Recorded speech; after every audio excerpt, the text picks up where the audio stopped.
Bon, j'ai une bonne et des mauvaises nouvelles.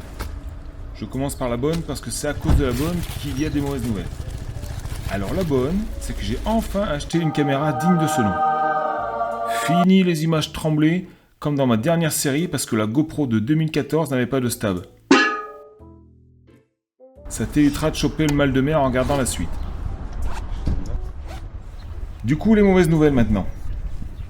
C'est déjà que j'ai reçu la caméra une semaine avant mon départ. Pas à cause du site Insta, non. C'est que je m'en suis occupé juste avant de partir. Résultat, pas d'essai avant de partir et la formation démarrage rapide de YouTube en guise de prise en main. C'est pour ça que tu verras souvent des images avec un objectif pas nettoyé ou des effets magiques qui te rendent malade. Deuxième mauvaise nouvelle, c'est que du coup, tu sais quand tu lances une série, tu fais une petite intro, à base de je prépare la moto, je lui fais son entretien, je vais au magasin acheter des pièces, je vais voir mamie pour qu'elle lâche un billet. Ah mamie. Je t'emmerde et fils de pute, hein. Bon bah du coup j'ai pas fait d'intro. Enfin du coup c'est ça l'intro, mais c'est pas... peut mieux faire. Allez, je te présente le voyage. Alors t'écoutes bien, c'est un peu dur à comprendre. Au départ, ça partait d'une idée toute simple. Je voulais juste faire le tour des Alpes, en Transalpes. Comme la dernière fois, la bonne idée, ça serait de retrouver la famille qui était part sur la route, débarquerait en avion. C'est pour ça que de faire le tour des Alpes, je me suis retrouvé à traîner dans les balcons parce que l'avion débarquait à Dubrovnik. Ok, t'as compris, moi je pars en moto, la famille me rejoint en avion, on passe du temps ensemble et chacun repart de son côté. Le deuxième jour, je me suis retrouvé en transit sur les autoroutes allemandes.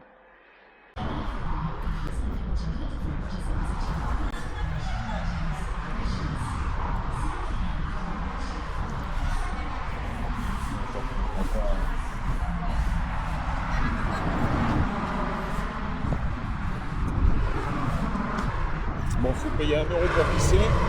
Oh putain, il roule. T'as deux voies où ça roule normalement. La troisième, les mecs ils tartinent. Hein. Bon, moi je voulais juste pisser. J'ai pas envie de payer 1 € pour pisser. Je les ai, hein. Mais j'ai pas trop envie de payer 1 €. Je voulais prendre un café, 4 €. J'ai fait ouh. On va aller pisser dehors. Dans la nature. Il y a un panneau à connaître en Allemagne.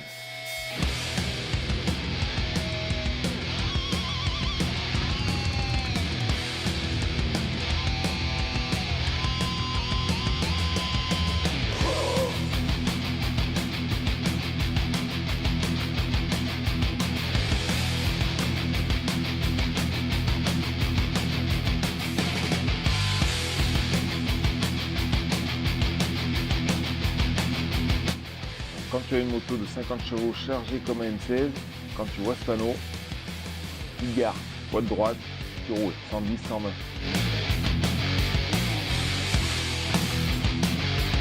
Alors les voitures dans cette type de sens, ça va, tu les vois arriver. Bah alors les motos,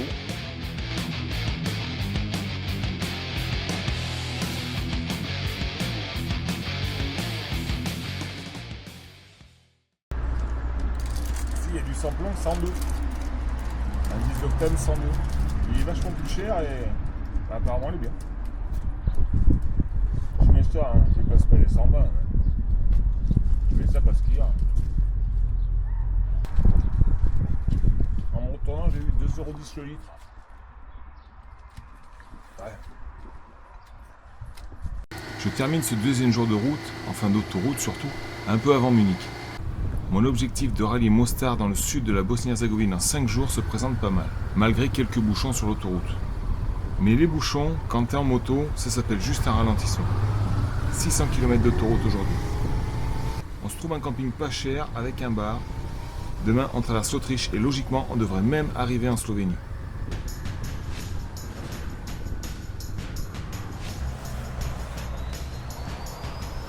Petite déconvenue. Camping pour une tente, 29 €. C'est... non. C'est pas possible. Non, 29 €. Bon, j'ai trouvé mieux que 29 € pour une tente. 13 balles, bon normal. Hein. Il va trouver un peu moins cher normalement, mais là en Allemagne tout a l'air cher. Hein. Et du coup j'ai vu tous les modèles allemands dernier cri des constructeurs allemands. Aujourd'hui je les ai vus. Toutes les couleurs, toutes les finitions, un truc de malade. Ils sont fous ici. Hein. Ils ont que des grosses bagnoles comme ça. Et ils roulent comme des porcs. Quand tu déboîtes, tu regardes plusieurs fois. Autant les voitures, tu arrives à les voir. Tu vois le petit point qui arrive vite. Mais les motos, tu les vois pas. Trop vite. Je termine la journée par le rituel immuable de l'entretien. Je fais le briefing avec moi-même sur la journée de demain et je vais ronquer. Si j'ai bien tout compris, la journée de demain devrait être un peu plus montagneuse.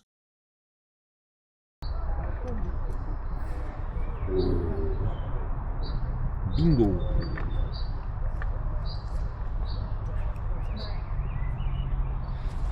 Alors combien j'en ai mis? 200 ml. La goutte quoi. J'ai pris 2 litres hein, pour 2 litres pour faire 15 jours. Ça coule, je sais pas ce que je vais en faire.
J'allais acheter ma vignette pour l'autoroute.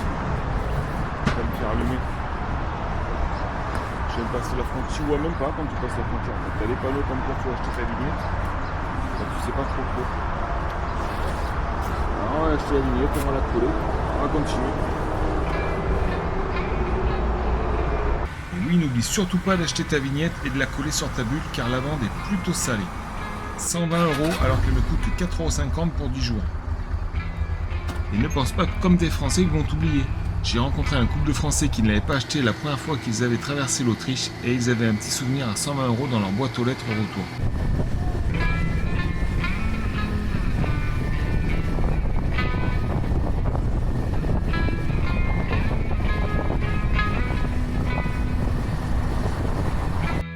Alors l'Autriche, c'est exactement l'idée de ce que je m'en faisais. Je suis arrivé par le Tyrol.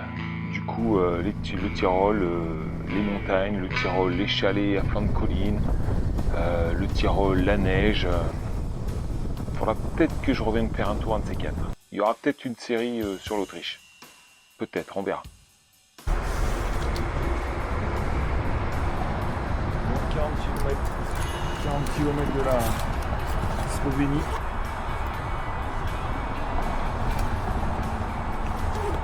14 h, et temps de faire un repas.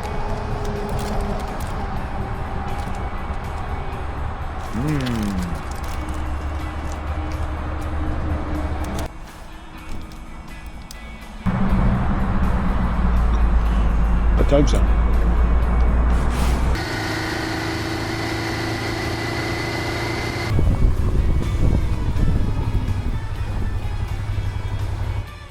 C'est marrant parce qu'à chaque frontière, tu as le paysage qui change. Après l'Autriche, donc l'Autriche, la neige, les chalets à flanc de colline et les montagnes. Tu arrives en Slovénie, des sapins, et des petits cours d'eau. C'est comme Center Park mais en plus grand. Quoi. Bonjour, il faut une vignette in English. Allez, rebelote, en Slovénie pareil, vignette obligatoire pour l'autoroute. Pas donné par contre, 16 € pour 7 jours alors je suis juste en transit. Et là l'amende aussi, elle pique un peu. Apparemment, c'est 300 € si tu te jettes sur l'autoroute sans elle. Alors, on va pas faire le rebelle.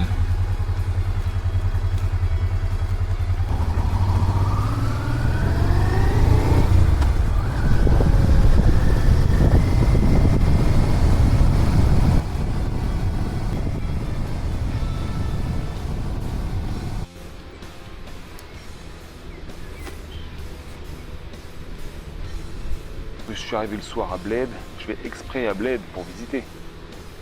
J'étais vanné, j'ai monté la tente, j'ai même pas été visiter Bled. Donc c'est sûr, faudra revenir. Tu m'étonnes qu'il faudra revenir. La Slovénie, c'est clairement le premier coup de cœur de ce voyage. Longtemps à l'abri du tourisme, ses lacs, ses montagnes et ses forêts font d'elle un pays atypique. Surnommé la Suisse des Balkans ou encore le poumon vert de l'Europe, le pays attire toujours plus de monde à la recherche de nature et de dépaysement. Mais on n'est pas là pour randonner, on est au soir du 3e jour et il en reste 2 pour atteindre Mostar à 700 km de là, en sachant qu'on ne prendra pas l'autoroute en Croatie et qu'en Bosnie et Bosnie-Herzégovine, il n'y en a tout simplement pas. Alors comme d'hab, couchez pas trop tard et levez tôt. Et puis on fait le plein aussi parce que là ça se voit pas mais je suis sur la réserve. Ouais, et en Bosnie, faudra changer de l'argent aussi. Parce que je peux pas payer l'essence s'il y en a en euros, je pense pas. Je sais pas. Bon, on va voir. Allez, à demain. Putain, fait chier, j'ai même pas visité Bled.